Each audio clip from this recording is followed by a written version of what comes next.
So as you'll have seen, this session has a rather odd title, The Usefulness of Useless Research. It's a title that is stolen from a book published in 1939. And Paul, you have the book with you. Do you want to tell us what it's about?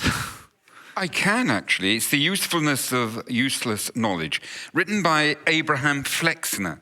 I came across Flexner because at the Rockefeller University, where I worked in New York, my lab was in the Flexner building.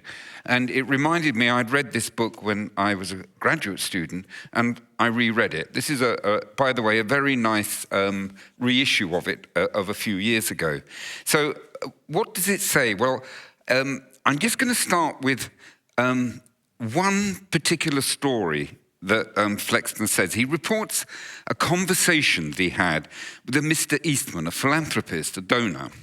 And he asked Eastman, who did he regard as the most useful scientist in the world? This is the beginning of the 20th century. And Eastman apparently replied immediately, Marconi for invention of the radio. Sort of sensible suggestion. But then what Flexner said was Marconi's contribution was practically negligible. Practically negligible. And that shocked Eastman, of course. And what Flexner said is Marconi was simply inevitable. The real credit was due to the physicists that went before him in the 19th century, Clerk Maxwell, famous scientist, of course, for his rather obtuse calculations concerning magnetism and electricity, and Heinrich Hertz for his ability to detect and demonstrate electromagnetic waves. That, of course, is the carriers of wireless signals. So he thought those two were the geniuses without whom these radios were impossible, but never thought of the use of this for radios, whilst Marconi was, of course, a very clever inventor who did think about the use. The truth is, we need both, but we sometimes forget about those rather strange, obtuse people making the discoveries. So this discussion is about how you get the balance right. You want application, in this case, we're talking about health, you want treatments, you want new treatments, but as has already been discussed and as you've just outlined, they come from places that are entirely unexpected. So how do you possibly, as a funder, or even as a researcher, get it right? Exactly as you ask. Who wants to go? Francis, do you want to comment on this? Well, of course, you have to have a portfolio, right? We have to be free. Someone has to do the exploration of knowledge just for knowledge's sake, because we can't predict the future. And I find, for example, I make lots of useless things. I make more useless things than useful things. But they're not useless in the sense that they open people's minds as to what's possible. And that's what knowledge does. It opens up the possibilities that then the Marconis can come in and start making useful things about it. So that's what I tell myself when I make useless things, that, you know, that somebody's going to come in and make it useful. Indeed, Susumu Kitagawa, who's being awarded the Nobel Prize in Chemistry tomorrow, referred in a conversation he had just after he heard the news to this idea of uselessness not being real uselessness, being around 2,400 years ago, that apparently the Confucian philosopher Zhuangzi used the example of a tree that was no good for making anything from, but offered shade for everybody else to do their work. So uselessness has been regarded as useful for millennia. John-Arne. Yeah, I think it's important to realize it's not an either or. And also from a funder perspective, of course, funders, governments could think that we need a balance. We need foundational science and we need applied science. And a lot of foundational science is also really inspired by the potential use, which we should remember that. So use-inspired foundational science is maybe the biggest sort of bucket of science, because scientists are really inspired trying to address the global challenges, the problems they see around themselves and in the world. So And we have so many examples of how, yes, indeed, basic science has led to important discoveries. PCR technology, now everyone knows about this after the pandemic because that was the main way of diagnosing and understanding the differences of different types of COVID viruses. But that came from basic science, understanding enzymes in a bacteria, and then gradually evolved. And then it became the most important tool for diagnosing TB out in the field through Gene Expert. So this is an interplay and interface. It will always be. And I think we need to differentiate between sort of how funders approach the research community with funding, because there's a difference between what we can call response mode, so in a way really investigator-driven research and more directed strategic research. And that's a different categorization in some way between foundational and applied, because many scientists also want to do applied work, but they probably know the best in many instances what is the best ideas, what are the biggest opportunities. But just one other, I think actually science also has become more of a team effort. It's become more complex. We are building on giants, but more and more to actually really get the big breakthroughs, both in foundational science and in applied science. We need to work as teams. And that creates a different challenge when it comes to finding the right balances. And also about that balance between autonomy and individual investigators versus larger teams. And it would be interesting to hear what the others think about that balance as well.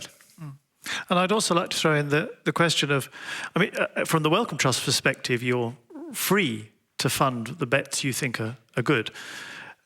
Public funding for basic research, certainly in many countries, is under threat.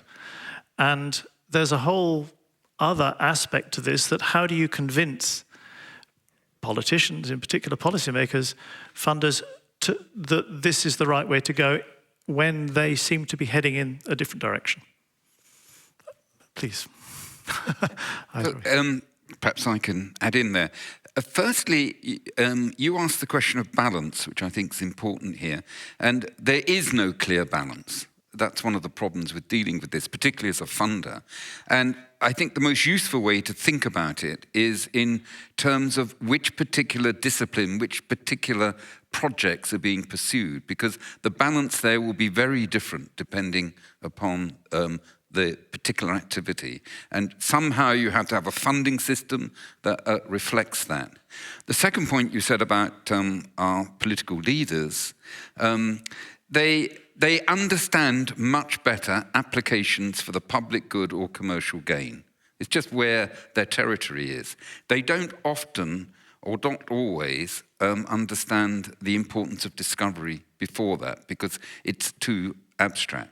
But if we make friends with the politicians, if we talk to them and don't simply always ask them for money and only talk to them when we want money, then we have an ability to explain the complexities of this, which isn't, frankly, so straightforward to somebody who's not totally engaged in it. So it's no surprise that it is quite difficult.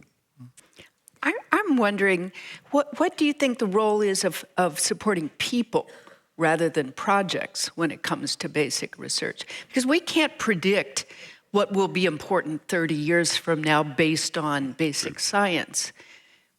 I love fellowships that support young people and give them freedom to explore what might seem to be crazy ideas, but then allow those seeds to grow. What's your thought there, Paul? Well, what I would say that in my experience, I mean, it's not always the case. Those who are good at discovering things are not often that good at applying them. I know some are, as John-Arne said, but it is a different skill set and it's a different motivation. So I think we have to bear that in mind, and we have to have a training, if you like, that's appropriate for both those different sorts of agendas. As an engineer, you'll always be thinking of application. It's where you come from. As a discovery scientist, it's not actually the driving motivation. Well, no, but what I meant, what about the idea of supporting postdocs and assistant professors, for example, to do what they think is important rather than what a funding agency thinks is important in the next 5 years. Well, Howard Hughes, for example, I'm a trustee at Howard Hughes, centres completely on that. I'm sorry I didn't make it clear. What I think we should do is fund where appropriately, and when people are just discoverers, we should fund them. And that's actually what's made Howard Hughes so successful, in my opinion. And I served for 17 years on the Packard Foundation board, which is very similar. Just invest in a person.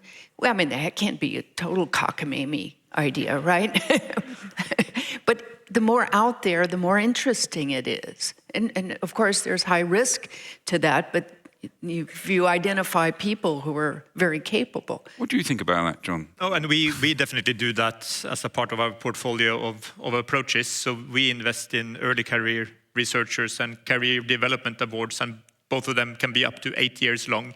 And really, it's really the ideas of the investigator that are driving that, and they are free to choose. But those are serious proposals. I've seen them. Yeah, sure. I'm talking about non-serious proposals. 2 or 3 pages of, I have a dream that we could do this, and here are the tools I would use How did you choose? Because you need to identify. So unfortunately, and I think that's common across most funders, is that now the award rates are dropping because applications are increasing and funds are limited. So we have award rates now down to 10-15% and even below on some of our calls. So it means you need selection. And if you don't, so how do you identify those talents? Letters we can of randomize as we do in science. But letters of recommendation. Well, that could be. Maybe that is not Track the best way, record. because letters of recommendations will be quite conservative, and it will be could even live into nepotism, because it's the senior professors who decide that it does. That who are the best ones. I hate to break in, but no, you don't. we travel all around the world with Nobel laureates, meeting young scientists, and in many countries, the idea of funding basic research is really very difficult, and they have the possibility, perhaps, of working on applied projects, but fundamental science is poorly funded.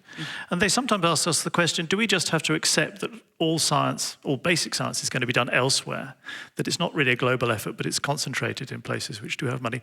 I wondered if you had an opinion on that. John-Arne, do you have a... So elsewhere than in your country. In your country. That particular question came, for instance, from a student called Yasmin in Guatemala. No, so I think all countries should have the ambition to fund basic science, because that is the route to developing talent and actually developing a science-based economy and science-based solutions.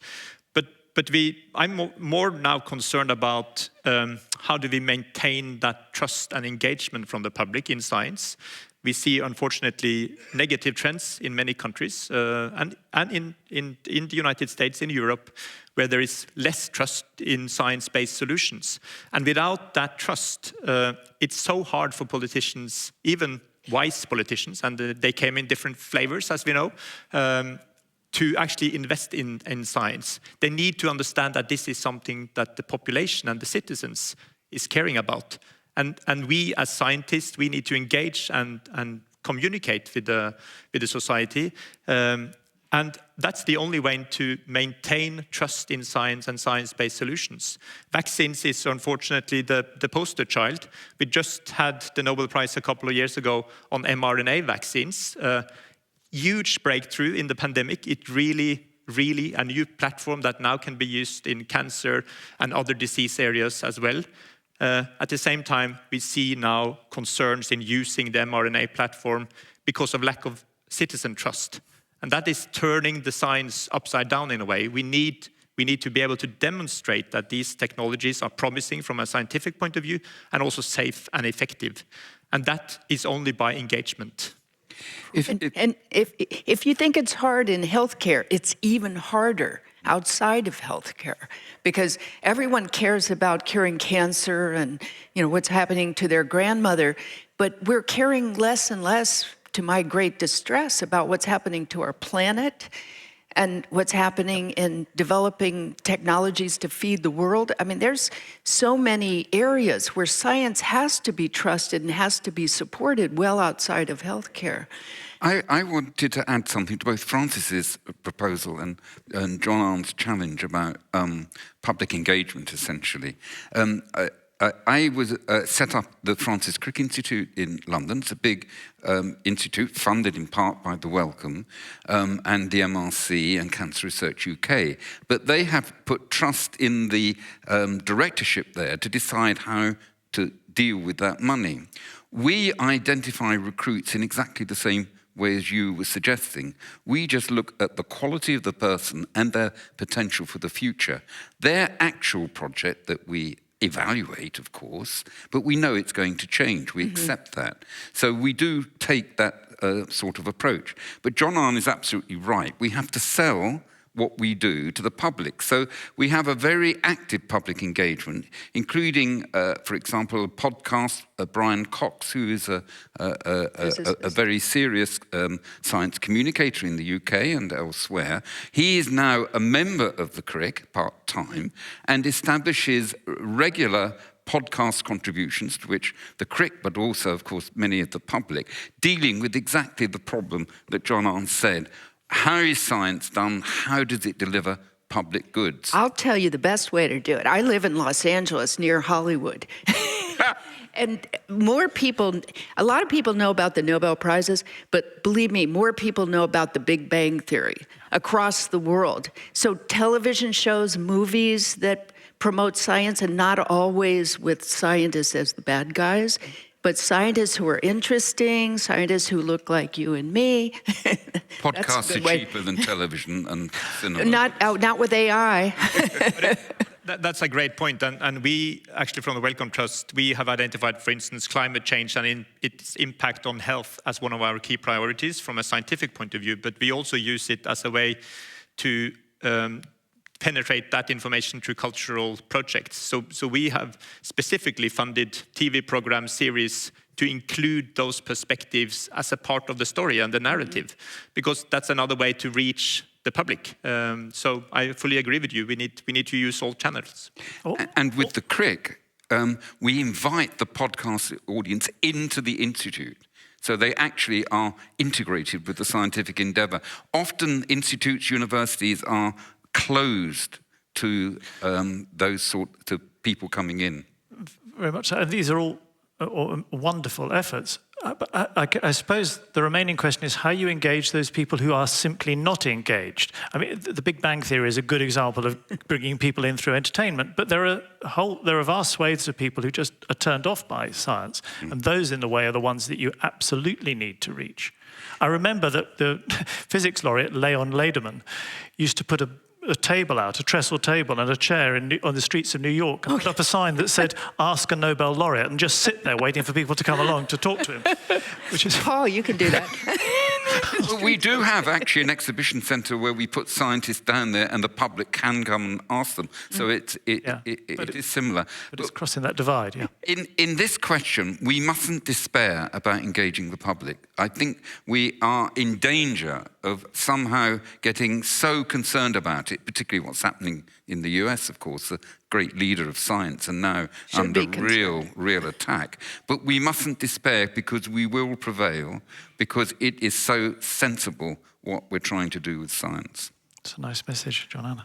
But I think we really should acknowledge the fact that academia and science is not fully representative of the breadth of the population and citizens. From an identity point of view, from a background point of view, from political view point of view. So that's really serious for us to understand. When we talk about engagement with the public, we cannot only engage in general. We actually need to, in particular, try to engage those groups that are furthest away from academia and science. And I think that is not only in science, but this is true a lot of different sort of established institutions in society. We have a gap that is leading to the politics we see internationally.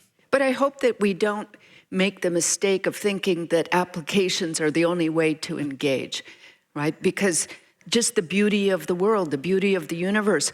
I find that 10% of the population, and it doesn't matter, taxi drivers to construction workers, wonder where do we come from? And those kinds of questions are such human questions that you can engage if you share that wonder as well, and the wonder of the biological world. And Absolutely. That's a very nice point to end on, that everybody is an advocate for science just by sharing the wonder. Thank you very, very much indeed, all three of you. Thank you. Thank you.